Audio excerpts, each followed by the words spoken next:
Kinumpirma ng Philippine Navy na may sumisira ng signal ng kanilang mga barko tuwing magsasagawa sila ng resupply mission sa West Philippine Sea. Paraan daw ito para pigilang makapag-usap ang mga barko ng Pilipinas.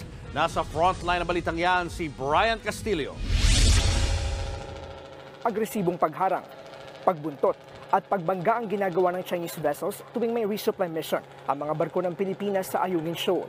Pero hindi lang pala yan ang kinakaharap na pagsubok ng ating mga barko sa West Philippine Sea. Ayon sa Armed Forces of the Philippines, nakararanas din ng electronic interference ang Philippine Navy vessels kung saan tinatarget ang linya ng komunikasyon ng ating mga barko.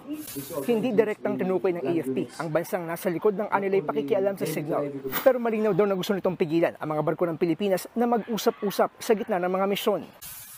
Kahapon lang sinabi ni PCG spokesperson Jay Tariela na ilang beses nagsasagawa ng signal jamming ang China sa mga barko ng Pilipinas sa Scarborough Shoal.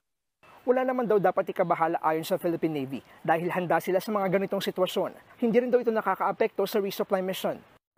Batid daw ng militar na ang motibo nito ay ang mamonitor ang galaw ng tropa ng Pilipinas. Pero duda silang may nasasagap na sensitibong impormasyon sa kanila. Sa gitna nito, eksklusibong kinumpirma ng isang mapagkakatiwalaang source ng News 5 na nagsibalikan na ang mga nagkukumpulang foreign vessels sa West Philippine Sea. Higit 300 dayuhang barko ang namonitor ng AFP Western Command. 200 dyan ang Chinese vessels.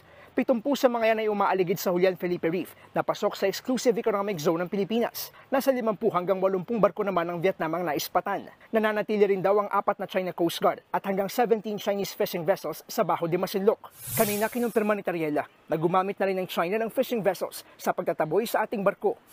Gate ng China, teritoryo nila ang Scarborough, kaya gagawin daw nila ang nararapat para protektahan ito.